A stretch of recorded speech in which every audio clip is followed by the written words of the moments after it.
Hello and welcome to the Brutal Iron Gym podcast, where our goal is to cut through the BS and deliver the brutal truth about topics related to health and happiness. So today's topic is training, and we're going to cover the question of should you always feel beat up?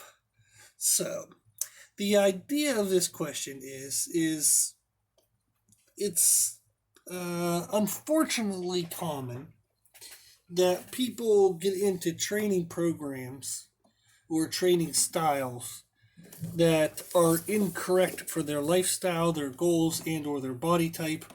The program is either it's a sufficient program, they're just not the right person for the program, or the program is absolute garbage and the person who wrote it really has no clue what they're doing.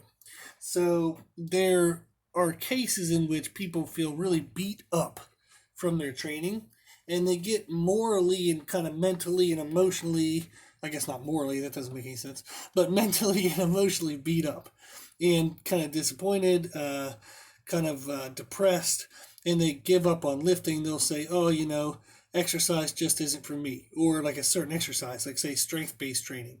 Because strength training has to be programmed very carefully to make sure it matches the person's abilities and their skill set and their lifestyle and everything.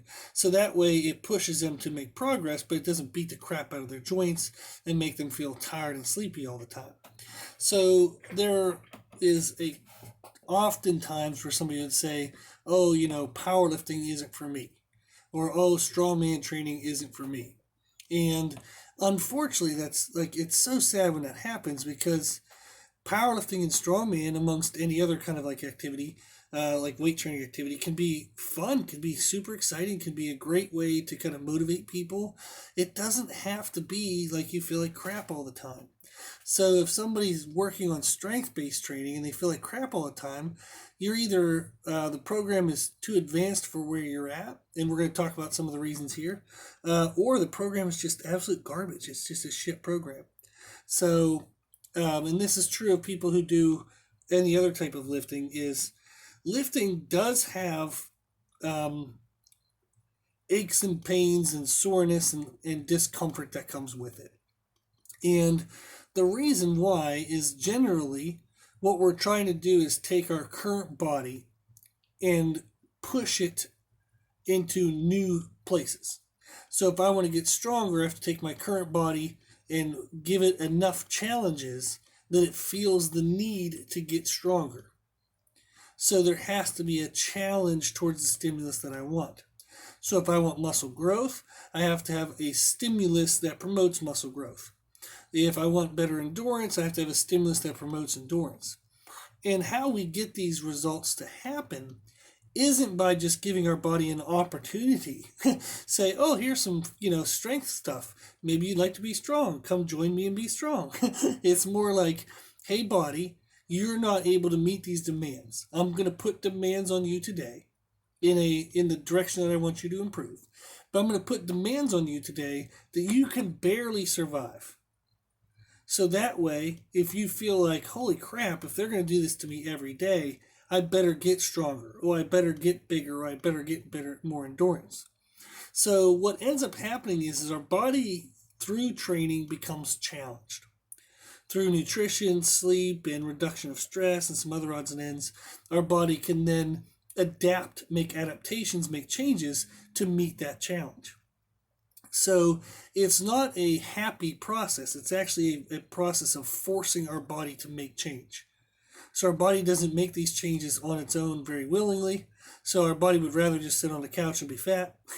So we have to kind of force these changes. Anytime you're forcing something on somebody or something, there's going to be discomfort. So training does have discomfort involved, but it shouldn't feel like it beats the shit out of you. So that's what we have to look for is our goal would be to try to find the right amount of challenge that my body feels the need to adapt to. But it's the lowest level of challenge to get that adaptation. Therefore, it's going to be the safest on the joints, safest on the body in general, like muscle injuries and whatnot. We're also not going to feel, super duper unnecessarily tired. So our goal would be is to find the challenge that's minimally best. So optimal, I guess would be the right word. And that's what we're looking for. The challenge in creating that degree of challenge is that there's a lot of systems at play when you try to change the body. So there's muscle, for example. Muscle, depending on the type of training you do, can recover in 24 up to 48 hours. So, well, actually, more than that. Sorry, 48. Well, actually, yeah, you can recover some muscles in 24 hours, that's for sure. So, but in generally, when you're looking at like bodybuilding, they generally say that the muscles, a specific muscle, should be trained every 2 to 4 days. So if you're doing a sufficient full workout for that muscle, so you're not just doing a little bit of blast at the beginning or end of workouts to kind of increase frequency, but if you're doing a full sufficient workout for that muscle, it will commonly take 2 to 4 days to recover. That means that you would want to train that muscle every 2 to 4 days. And why is it 2 to 4? Because some small muscles recover faster because the degree of stimulus and challenge you can put on them is smaller. So, for example, I can only push my shoulders so far, whereas if I can push my legs a lot further. So my leg musculature is just so much more muscle. So more muscle mass, therefore I can move more weight, I can cause more stress to them, and they might take, say, the 4 days to recover. Whereas shoulders are smaller, you can't move as much weight with just the shoulders. So if you're thinking of like lateral raises versus overhead presses, so things that are just shoulders, you can't create as much damage because they're not as strong. Therefore, they might recover in 2 days. So that's why you have the range of 2 to 4. Is some muscle groups we can create more damage, therefore they're going to need longer to recover. Now that's musculature. Whereas connective tissue, I mean, that can take arguably, like they'll say in strength training, for example, that a main lift should be trained sufficient training every 5 to 7 days. And that's has to do with like nervous system recovery, has to do with joint recovery. But if you maximally tax the lower back, they've done muscle studies and shown that there can be lower back fatigue to the spinal erectors up to 14 days after max effort deadlift. So you have a muscular recovery that's variable depending on the style of training, whether you're doing bodybuilding or aesthetics, or like strength-based stuff. Then you also have different tissues of the body. So there's muscle tissue, there's connective tissue. We also have like our nervous systems, which come to play with like excitability and how well we can fire muscles and kind of do explosive type activities. So there's a lot of systems that need to be balanced whenever you're trying to create the right program. And anytime those systems are not accounted for correctly, you will have some systems being undertrained and some systems being overtrained. And when they're overtrained, that can lead to that feeling of feeling beat up all the time. So this is where it becomes difficult. Is our systems in general, that all the ones that come into play in our training, they're all variable. And then, to make it even more complicated, our recovery ability varies. So our food affects our recovery, our hydration affects recovery, our sleep affects recovery, and our stress impacts recovery. So what we're looking to do is we would try to find the perfect program. And even if you wrote the perfect program, if somebody's food is variable, if their sleep is variable, if their hydration is variable, and if their stress is variable, their recovery is still going to be variable. So at best, when you're creating programs for people, like whenever I create programs for my clients, I ask them what their daily schedules are like. I ask them, kind of what times of the day they normally eat, what are the foods they normally eat, what type of job do they have, when do they work out, do they work out in the morning versus the evening, like versus the afternoon. So you try to find what is their normal lifestyle. And I would write a program based on that lifestyle. So based on that person, and then over time we find out that maybe they're a fast gainer in terms of strength, but they're a slow gainer in mass, or vice versa. Or they have really fast adaptation to training, so their body learns how to cheat movements very quickly, or they're very inefficient at training and their body can kind of just sucks at things, which actually makes them more effective. So it's very different per person. So when I write programs for my clients, everything is individualistic. So there is my overall universal kind of theme of training, my beliefs of training, but how I apply them per person is absolutely different. So no one I work with follows the same programs, not a single person. So everybody has individual different programs. Now I do charge for the attention that requires, and I actually kept my amount of people I work with because I found if I went too high, I didn't do a very good job in terms of kind of addressing all their individual needs. So, but that's something that I think is important to or kind of helpful to hear is that when I'm training, if I train 30 people, they're all doing an individual separate program from each other. So yeah, maybe two of the people are sharing an exercise, but what they do before or after that exercise is different. Maybe the days on which they do the exercise is different. Maybe their sets and reps are different. So everybody does individual training because everybody's a freaking individual. So we're going to talk at the very end about if you're going to follow a general program, how can you modify it for you? And if you're getting individualized personal programming, and it's beating the crap out of you, and you've told your trainer what's happening and they don't really adjust anything, or if your program looks the same as somebody else's, but yet they're supposed to be personalized, that's bullshit. Absolute bullshit. So you need to expect more from your trainer. So give them a chance to improve, maybe communicate with them what's going on. But if they don't make any changes and the changes they make aren't positive, fire them. Let them learn on somebody else's dime, not yours. So they need to educate themselves more. They need to experiment on their own more. So don't let them beat the crap out of you while you're actually paying them. Okay? So we'll talk more about that here at the end. But this is something to consider is that there is a lot of factors that go into creating a perfect program that challenges our body to move forward, but doesn't over or under challenge our body. So when we want to try to find the perfect program, it isn't always that easy. So what we're going to look at next here is how to address fatigue versus soreness. So soreness is kind of like just the muscles are tight. They're a bit achy when you move them, but there's no sharp pains like in your joints. The muscles don't feel strained or kind of like knotted up. They're just kind of sore, so and like a little stiff. But once you get moving and blood flowing, everything kind of usually works out pretty okay. So maybe you'll feel a little fatigued. The muscle might fatigue a little quickly, but it should be generally pain-free. So for example, if I do an upper back workout, and then I go help a friend move furniture the next day, if my upper back is sore while I'm moving furniture, but I can still move the furniture, I can still pick up what I need to pick up, I can still move around, then that's the appropriate level of soreness and the appropriate level of challenge of a workout. So if I did a leg day and the next day somebody wants to walk around the mall and do like 4 hours of shopping and you find out like your legs are just kind of tired, maybe you need to sit down a little more than you normally do, that's again totally fine, totally normal. So if we beat up the muscle in the training, we have to have that recovery time for the muscles become even what they've been before, let alone anything extra on top of that. So if you're in that recovery time of training and you'd have some general soreness, the muscles kind of fatigue quickly, maybe they're a little bit kind of achy, but you can still move around and there's no joint pain, then you're doing fine. That's actually the correct type of soreness that we should have after workout.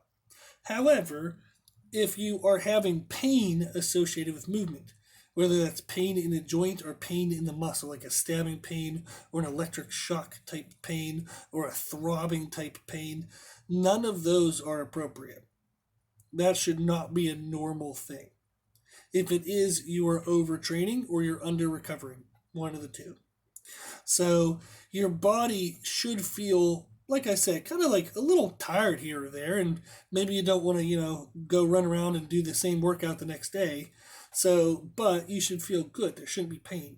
So if you're having joint pain, muscle pain, electric shocks, if your whole system just kind of feels beat up, you feel a little depressed, you just kind of don't want to do anything the next day, like even if it's fun stuff that you normally like, but you're just not in the mood for it. So that's a sign of being overtrained. So that's what we want to address is how do we address overtraining? How do we address kind of like system fatigue? So I'm going to give you guys about to give you guys some podcast numbers that if it pertains to you and you think this might be an issue for you, you want to go check out the podcast. So there's about like 8 of them here that pertain to this topic. So I can't possibly discuss all of them in this podcast as well.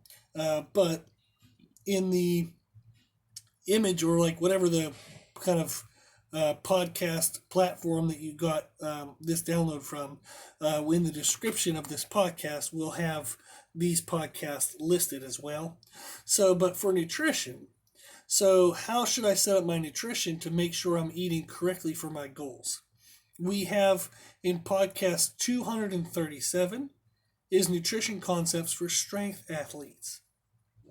So if your focus is strength, how would you eat best to limit fatigue and limit yourself feeling beat up and to make sure you can optimally recover? That's podcast 237 for strength athletes. For podcast 241 is for aesthetic athletes, so bodybuilding, muscle building, stuff like that. That's podcast 241. So if I want to have a lot of muscle, but I want to be super duper lean, and I want to know how to eat to best recover for that goal, that's podcast 241. Then for endurance athletes, we have podcast 325. That's going to talk about nutrition concepts for you on how to maximize your performance for your endurance activities, but still have good muscle tissue, still take care of your joints, still have good recovery. So those are podcasts you want to check out if you feel that maybe your nutrition isn't perfectly on point, and maybe your nutrition is factoring into why you feel fatigued and beat up. So, for example, if you're a performance athlete, there's some controversy over what I'm about to say. So you might not agree, and if you want to, you can email me and we'll have fun kind of discussing it. But in general, if you're a performance athlete, you need to have carbohydrates. So sometimes I'll hear about performance athletes going on a ketogenic diet. So if they're like a powerlifter or a bodybuilder and they're like, all I eat is protein and fats, I don't eat any carbs. Oh, you're probably going to feel like shit. It's probably not going to be a very good idea. So it's very hard to get your body to run an optimal system for performance and recovery with no carbohydrates. So carbohydrates are a very good source of energy. There is absolutely nothing wrong with them. When people think they're fat, it's not because of carbohydrates, it's because of overeating and also eating at the wrong time. So not having their meal timing correctly can influence their body composition. So that, for example, is something that, okay, if you are a strength, aesthetic, or endurance athlete and you don't eat any carbs, you absolutely are not doing your nutrition correct. You need to check out those podcasts. Okay? So hydration is another one that if you're not adequately hydrated, it will impair your recovery. You will feel more beat up from your training. You won't feel like you're recovering very well. You'll kind of feel depressed. Nothing's going to move very fluidly and feel really good in your body. Your muscles are going to feel tight and stiff, and they can finally kind of feel like clumped up, knotted up, and just not really moving very well. So podcast 310, we talk about the importance of hydration on performance. So you can check out podcast 310.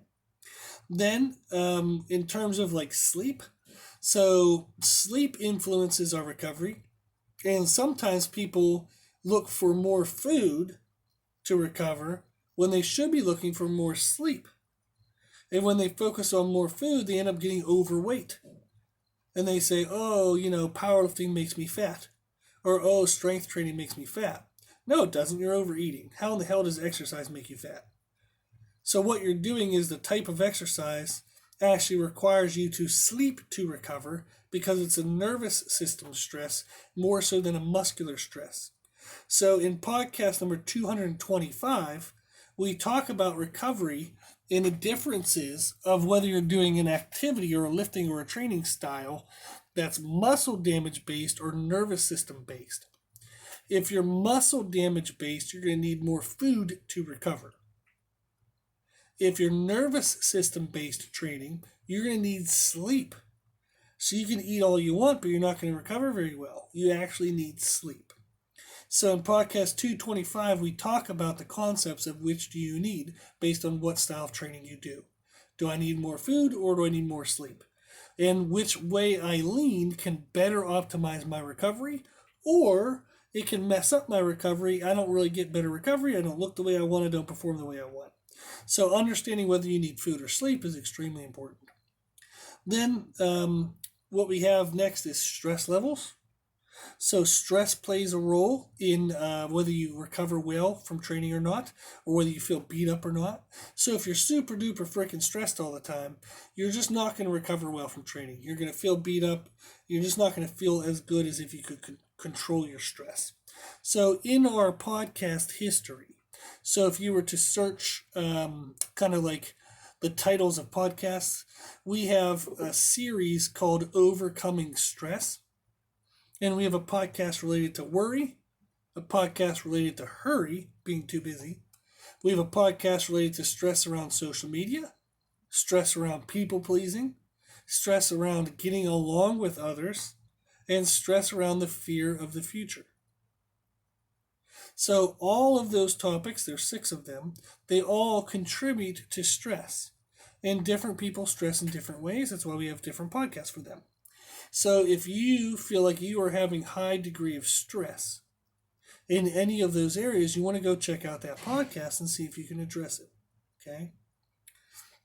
The last thing I'm going to do with podcast numbers, because it's probably getting boring as hell, but hopefully it's helpful in terms of letting you know what information is available to you, is training balance.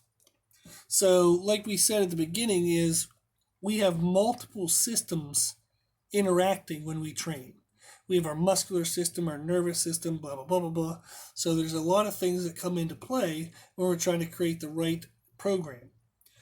So podcast 322 discusses training frequency and recovery differences per goal. So if you do aesthetic-based training, you want to build muscle and stay lean, that podcast number 322 tells you how frequently you should be training to maximize your results. If you're doing strength-based training, that's a different frequency. And that's covered in podcast 322. And the same is true of endurance-based training. That's, again, a different frequency. So how often you should train depending on your goal is covered in podcast 322. So too often people are doing strength-based training, they're training way too often, or if they're doing bodybuilding, they're not training the muscles often enough. So they might be training a muscle just once a week and it's not really that great of a workout in the first place, and they're really, really, really suboptimally growing that muscle, if at all. So podcast 322 discusses, depending on your training style, how frequently you should train. Then we have podcast number 82, which is good for you to listen to. It's about collateral damage concerns. So that's podcast 82. And what that refers to is if I'm doing an exercise, say I'm doing an exercise because I want to build my hamstrings, but that same exercise beats the shit out of my lower back, and then I still have to deadlift, I still have to squat, well, of course they're not going to go well. Everything's going to feel beat up. I'm going to feel too fatigued for my training, because that hamstring exercise beat up more than just the hamstrings. So there are people who make exercise selection choices, and I even see it in our gym, unfortunately, because not everybody follows my programming, so they kind of can choose whatever programming they want, and sometimes you'll see them doing an exercise that's horrendous choice, because it just beats the shit out of everything in their body, and yet it's only focused on trying to attack like 1 or 2 muscles. So one exercise I'm not a fan of, and before I say anything else, just because I'm not a fan of it doesn't mean it's wrong, it's just my opinion. So please, if you disagree with what I'm about to say, go listen to a bunch of other sources, come to your own conclusion. You do not have to take what I say as the gospel. I actually would recommend you not do that. So you should always kind of research more into yourself, for yourself, and see what other people's opinions are who are of the same field. Make sure you pick educated people, though. Don't compare someone's opinion if they have no certifications on the matter or no long 10 plus year history of training other people. So if somebody doesn't have certifications and they don't have a history of training others, that's not going to be a very good opinion. But Zercher squats is something I see people do in our gym every now and then, and I don't think they're a really good exercise at all. So your bar has to like cradle in your elbows, so it beats the shit out of your forearms, your elbows, your bicep connectors.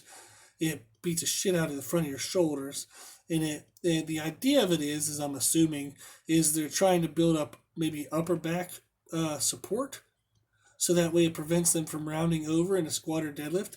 There are about 4 million exercises that are much better for that don't beat the shit out of your shoulders and arms. If they're trying to do it to learn how to like tuck their hips under them for a sumo deadlift, again, there's like 4 million exercises better for that. So that's an exercise that I personally don't believe is a very good choice. I've done them for my fair share in the past. I've done multiple cycles of programs with them, and every time I did them, it was absolutely not worth the results. So there was way too much collateral damage, and there were better, more focused exercises on the individual attention to detail of what the focus was. So what we were using the Zercher squats for could be addressed in a million better ways that didn't have all the collateral damage. So that's what I'm talking about when I refer to collateral damage concerns, is make sure that if you're wanting to train a muscle, you're training that muscle maximally and not beating the shit out of a bunch of other things that don't need that damage. Then in podcast 232, we discussed kind of like a big picture checklist for general programming. So your programming should have something for flexibility and mobility. It should have something for strength, something for muscle manipulation in terms of like muscle shaping or muscle building, and muscular and cardiovascular endurance. It should have all of those factors regardless of what your training goal is. So if you're a strength athlete, you still need to focus on cardiovascular and muscular endurance. It's part of recovery. It'll actually help you recover faster between sets and between workouts. So you can get more work in, and actually get stronger in the long run. If you're an aesthetic athlete, you still need to work on strength and you still need to work on endurance. And you definitely still need to work on mobility and flexibility. So you get a full range of motion to the muscles, therefore you can get full growth. If you're an endurance athlete, you 1,000,000,000% need to focus on strength, because how strong you are is where you start your system, and then your endurance is where you wear it down from. So for example, if I only have 5 units of strength, as I go to do an endurance thing, I'm going to wear out 5 units pretty quick, compared to somebody who has 10 units of strength. When they start wearing down their system for endurance, they have 10 units to work with rather than just 5. So strength is extremely, extremely important for endurance athletes. So podcast 232 discusses the fact that there are multiple factors that you need to address in your training, regardless of what your specific desired outcome is. Okay? So now, real quick, I want to run through strength athletes, the mistakes that you tend to make, the 2 mistakes strength athletes tend to make when they feel like their programming is beating them up rather than actually being beneficial for them, is they're going too heavy too often. They're lifting too heavy of weights too often in the programming. So again, you need to look at that podcast about recovery rates. So training frequency and recovery differences, which is podcast 322. Then strength athletes, we had talked about the effect of Zercher squats, is they do exercises that are supposed to maybe help their quads, but they'll do a front squat. And it's like, well, holy shit, front squats mess up a lot more than just your quads.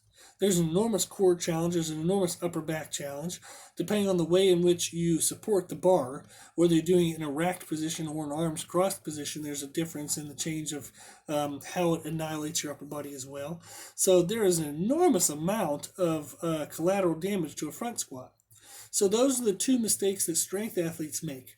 When they're feeling like they're too beat up from their programming, it's because they lift too heavy too often and they don't assess for or account for collateral damage in their training. Now, aesthetic athletes, so people who want to build muscle and stay lean, you're too restrictive with calories. Too often, they're going to hold themselves back from really recovering well and building maximal muscle because they're eating too cleanly. So they're too restricted with their calories. The other thing is they're not balanced in their training splits. So they'll train certain muscles way too often, other muscles not often enough. They get kind of imbalanced in their joints. They start getting wear and tear and kind of like aches and pains and small little annoyances in their joints. That can make them feel beat up from the training. And it's just because their training splits aren't balanced. Then endurance athletes, you're too restrictive with calories, absolutely way too restrictive with calories. So you're always going to feel beat up and tired and never fully recovered because you're not eating enough. And then also, you're not training to build for strength. So too few endurance athletes understand the benefits of strength. So if you are an endurance athlete, you absolutely need to weight train, resistance train for increased strength. It's going to help your body recover better and feel better from your training. So those are the two most common mistakes for each of those goals. So just remember that some aches and pains are common. It's part of the process of kind of pushing the body to make the best progress as possible without any wasted time. So if we want to kind of make sure we always train right on the edge of what's best, you're going to every once in a while skirt over that edge. So if maybe once a month you kind of feel super run down for a couple of days, that's kind of normal. Maybe once every 2 or 3 months, you have a muscle or a joint annoyance that kind of just won't go away for a week. So maybe your elbow bugs you for a week. That's totally normal. Okay? So you're going to find some times where you accidentally went over the limit